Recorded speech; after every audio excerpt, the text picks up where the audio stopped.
तो last episode के and पे हमने देखा था कि हमारा हीरो हाजिन जो होता है वो दोबारा रीइंकार्नेट होने के बाद डीमन कल्ट के थर्ड यंग मास्टर की बॉडी में दोबारा से अपीयर हो जाता है और दोबारा जिंदा होता है। और उसके बाद वो इस बात से काफी हैरान होता है कि हमारी म्यूजियम में इस तरह की जगह भी हो सकती है और ये लोग कौन है जो उसकी तरफ आगे बढ़ रहे हैं।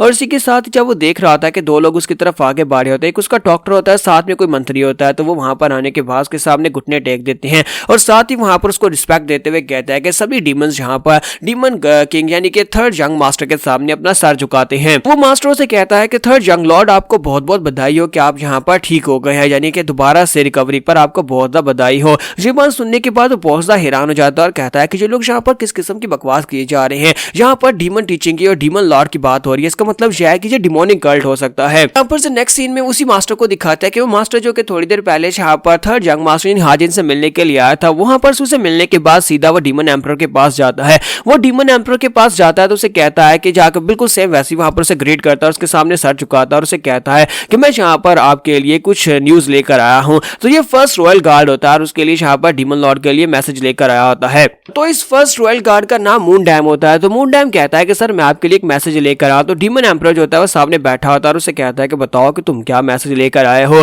तो वो कहता है कि सर मैं यहाँ पर आपके लिए रिपोर्ट लेकर आया हूँ। ये रिपोर्ट थर्ड यंग मास्टर के बारे में है। थर्ड यंग मास्टर जो है वो नींद से जाग गए हैं। तो वो कहता है अच्छा वो तीसरा वो जाग गया है। और इसी के साथ ही वो उसे कहते हैं हाँ सर वो जाग गए हैं, लेकिन उसकी बॉडी अभी बहुत ज्यादा कमजोर है और साथ उसने अपनी सारी की सारी मार्शल प्रोग्रेस को खो दिया है। यानी कि पहले वो मार्शल प्रोग्रेस में काफी ज्यादा अच्छा था और एक जीनियस था, लेकिन अब उसके पास कुछ भी नहीं बचा है कि वो दोबारा से अपनी मार्शल आर्ट्स को हासिल कर लेगा। लेकिन आप यहाँ पर क्या चाहते हैं कि मैं थर्ड यंग लॉर्ड के लिए क्या करूं या फिर उसके साथ क्या करूं। तो डीमन एम्परर उसकी बात सुनने के बाद अपनी पावर्स को रिलीज करता है, गुस्से के साथ से कहता है कि मून डैम दोबारा यहाँ पर मुझे अपनी शक्ल मत दिखाना। और मून डैम उसके प्रेशर की वजह से वहीं पर अपना सर झुका लेता है क्योंकि वहां पर जबरदस्त प्रेशर रिलीज हो रहा होता है। तो वो कहता है सर सर प्लीज बताएं कि आप यहाँ पर क्या चाहते हैं, मैं वही करूंगा। डीमन एम्परर से कहता है कि यहाँ पर 3 महीने तक दोबारा मेरे पास मत आना, कोई भी इस तरह की छोटी मोटी खबर लेकर मेरे पास मत आना, ना ही यहाँ पर आकर मुझे डिस्टर्ब करना। क्या तुम्हें मेरी बात समझ आ रही है? यहाँ पर 3 महीने तक कोई भी रिपोर्ट नहीं सुनने वाला। इसी के साथ ही मून डैम उसे कहता है जी सर जैसा आपने कहा बिल्कुल वैसे ही होगा। और इसी के साथ ही वहां पर से पीछे हट जाता है और कहता है कि मैं यहाँ से जा रहा हूँ। उम्मीद करता हूँ कि आप यहाँ पर अगले 3 महीने में ग्रेट अचीवमेंट्स को हासिल करेंगे और ब्रेक थ्रू कर लेंगे। और इसी के साथ ही वहां पर से बाहर आ जाता है। जबकि दूसरी तरफ फिर से हमारे हाजिन का सीन दिखाया जाता है कि हमारा हाजिन जो होता है वो हिमालय डीमन कल्ट के बारे में बताता है कि हिमालय डिवाइन डीमन कल्ट जो होता है ये भी यहाँ पर उसी तरह की एक फैक्शन है जैसे कि यहाँ पर दूसरी फैक्शंस हैं राइटियस ह्यूमन अलायंस और स्टील ब्लड फोर्ट्रेस, उन्हीं की तरह हिमालय डीमन अलायंस भी ये भी एक अलायंस है। आज से कुछ हजारों साल पहले यहाँ पर इस डिमोनिक कल्ट की बुनियाद रखी गई थी। एक बहुत ही पावरफुल डिमोनिक मास्टर जो कि बहुत ज्यादा जालिम था, उसने यहाँ पर इस डीमन डिवाइन कल्ट को बनाया था और उसके बाद से बहुत सारे लोगों ने इसको ज्वाइन किया, बहुत सारे इसी तरह के डिमोनिक लोगों ने इसको ज्वाइन किया और उसके बाद से ये एक बहुत ही पावरफुल फोर्स बन चुकी है। हालांकि राइटियस ह्यूमन अलायंस जो है ये इससे बहुत ज्यादा बड़ी है। राइटियस ह्यूमन अलायंस और स्टील ब्लड फोर्ट्रेस जो है दोनों की तादाद जो है यानी कि उनके मेंबर्स और उनके डिसाइपल्स की तादाद ह्यूमनली डीमन कल्ट से बहुत ज्यादा है, लेकिन इसके बावजूद कभी भी कोई इनकी तरफ आंख उठाकर भी नहीं देखता, वो भी सिर्फ और सिर्फ इनके डीमन एम्परर की वजह से, क्योंकि इनका डीमन एम्परर इतना पावरफुल इंसान है कि ह्यूमनली राइटियस अलायंस के लोग इनके सामने टिक भी नहीं सकते। इसी वजह से ये लोग यहाँ पर एक बैलेंस बनाए रखते हैं और कभी भी यहाँ पर एक दूसरे के ऊपर अटैक नहीं करते, क्योंकि अगर यहाँ पर दोनों फैक्शंस में आपस में जंग छिड़ती है तो यहाँ पर ज्यादा नुकसान राइटियस ह्यूमन अलायंस का ही होगा। ये बात वो अच्छी तरह से समझते हैं। इस म्यूजियम वर्ल्ड में सिर्फ और सिर्फ 3 ही पावरफुल फोर्सेस है, righteous human alliance, steel blood fortress और हिमालय डिमोनिक कल्ट। ये तीनों ही बहुत ही पावरफुल फोर्सेस हैं। तो हाजिन कहता है कि मुझे समझ नहीं आती कि मैं अचानक से यहाँ पर इस जगह के ऊपर कैसे रीबॉर्न हो गया। अगर मुझे रीबॉर्न भी होना था तो मैं राइटियस ह्यूमन अलायंस में रीबॉर्न होता ना, जहां पर से मैं भागने की कोशिश कर रहा था। आखिर अचानक से हिमालय डिमोनिक कल्ट में क्यों? और वो चिल्लाकर कहता है फिर डिमोनिक कल्ट ही क्यों? क्योंकि डिमोनिक कल्ट भी वैसा ही है बिल्कुल राइटियस ह्यूमन अलायंस के जैसा, यहाँ पर से भी निकलना बहुत सा मुश्किल है। फिर साथ ही वो कहता है मुझे यहाँ पर शांत रहना होगा, पहले मुझे यहाँ पर सिचुएशन के बारे में जानना होगा और उसके बाद मुझे फ्यूचर के प्लान्स बनाने होंगे कि मैं कैसे इस जगह से बाहर निकल सकता हूँ। और इसी के साथ ही उसी रात वो वहां पर से अपनी स्टाइल टेक्निक को यूज करते हुए पीछा करता है कुछ लोगों का, वहां पर डिसाइपल्स की बातें सुनने के लिए जाता है ताकि वहां पर उसे सिचुएशन के बारे में पता चल सके, उसे अपने बारे में पता चल सके कि जिसकी बॉडी के अंदर वो रिबॉर्न हुआ है वो किस किस्म का इंसान है। तो वो रात के वक्त दो डिसाइपल्स की बातें सुन रहा था। एक कहता है क्या तुम्हें पता है कि यहाँ पर हमारे डीमन एम्परर के 7 डिसाइपल्स हैं, उन डिसाइपल्स में से सबसे ज्यादा पावरफुल कौन है? दूसरा कहता है नहीं, वो कहता है कि सबसे पावरफुल थर्ड यंग मास्टर था।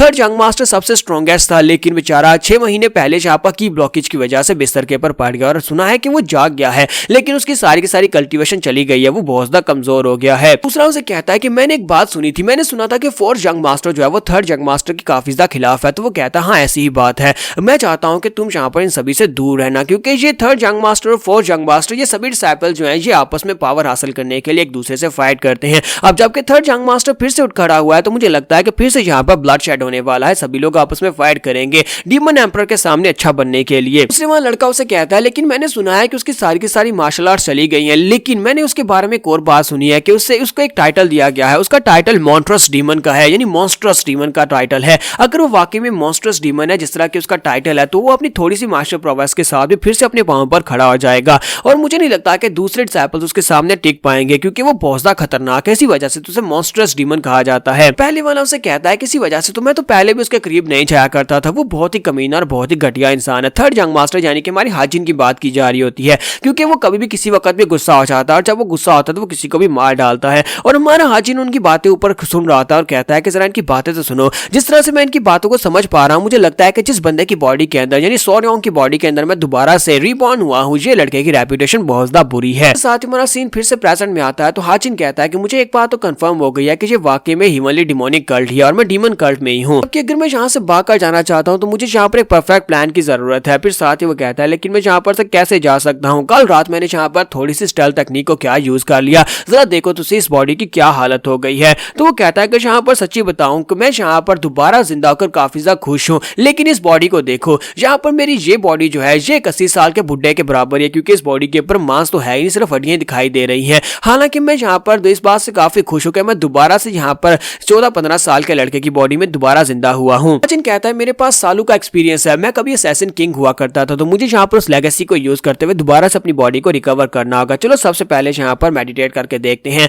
और वो मेडिटेट करने के लिए बैठता है और अपनी बॉडी के अंदर चेक करता है कि उसकी बॉडी के अंदर क्या क्या है। तो उसकी बॉडी के अंदर वाकई में की ब्लॉकेज होती है। तो वो कहता है कि सबसे पहले यहाँ पर की ब्लॉकेज को हटाने की कोशिश करते हैं क्योंकि मेरे पास कुछ ऐसा है जो किसी और के पास नहीं हो सकता, क्योंकि मैंने यहाँ पर 9 सेक्टर्स के सीक्रेट्स को चोरी किया था जब मैं असैसिन किंग था। तो 9 सेक्टर्स के सीक्रेट्स को मैंने चोरी करने के बाद उनको मास्टर किया था और उसके साथ मैंने एक स्पेशल स्किल बनाया था। उस स्पेशल स्किल की मदद से मैं यहाँ पर इन की ब्लॉकेजेस को हटा सकता हूँ और की ब्लॉकेजेस को हटाने के बाद यहाँ पर मैं दोबारा से कल्टीवेट करना स्टार्ट कर दूंगा। तो इसी के साथ उस रूम के अंदर उसका टेम्परेचर बढ़ना शुरू हो जाता है क्योंकि जैसे जैसे वो आप की ब्लॉकेजेस को हटा रहा था इसी के साथ ही रूम के अंदर काफी टेम्परेचर बढ़ जाता है। उसने अपनी उस स्पेशल स्किल को बाउंडलेस टेक्निक का नाम दिया होता है जो कि उसने 9 सेक्टर्स के पास से चोरी किए होते हैं। तो वो कहता है कि ये 9 सेक्टर्स के बहुत ही पावरफुल मूव्स थे, उन सभी को यहाँ पर कंबाइन करने के बाद मैंने इसे बाउंडलेस टेक्निक का नाम दिया। और इसी के साथ ही वो कहता है कि मुझे महसूस हो रहा है कि मेरी बॉडी के अंदर से काफी सारी एनर्जी आ और बाहर जा रही है, जैसे कि मैंने यहाँ पर की ब्लॉकेजेस में से एक मेरिडियन को ओपन कर लिया हो। इसी के साथ ही वो अपनी आंखें खोलता और कहता है कि ये तो कुछ भी नहीं है, यानी कि मुझे लगता है कि फिलहाल के लिए इस बॉडी की यही लिमिट है,